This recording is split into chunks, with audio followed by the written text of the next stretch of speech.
Hello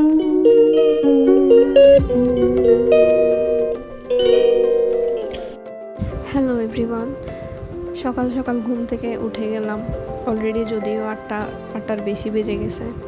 তারপর বই নিয়ে পড়তে বসলাম, কারণ আমার পরীক্ষা চলতেছে। এই রোজার মধ্যে যাদের পরীক্ষা চলতেছে তারাই জানে একমাত্র কতটা প্যারা, কতটা কষ্ট।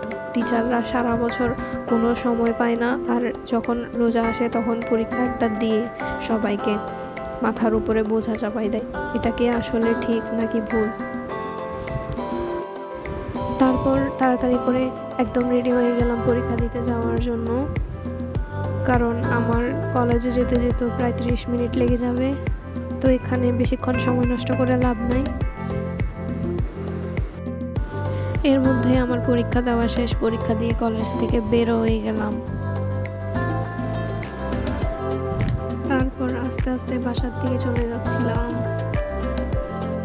বাসায় আসার পর এতটা মাথা ব্যথা হচ্ছিল যে বলার মতো না, যে এতটা বাজে অবস্থা ছিল। জানি না, হয়তো অতিরিক্ত রোদের কারণে অবস্থা। তারপর আমার গাছগুলোকে দেখলাম। রোজার মধ্যে যারা টিউশন করায় তাদের কিন্তু আসলে অনেক বেশি কষ্ট হয়। তো এক্ষেত্রে গার্ডিয়ানদের উচিত টিচারকে বেশি প্যারা না দেওয়া। তারপর বাসায় আসলাম সন্ধ্যার কিছুক্ষণ আগে। তারপর ইফতার করে নিলাম, এরপরে একদম সন্ধ্যা হয়ে গেল। আর এটা হচ্ছে পবিত্র রমজান মাসের চাঁদ। যারা যারা দেখো নাই তারা এখানেই দেখে নাও।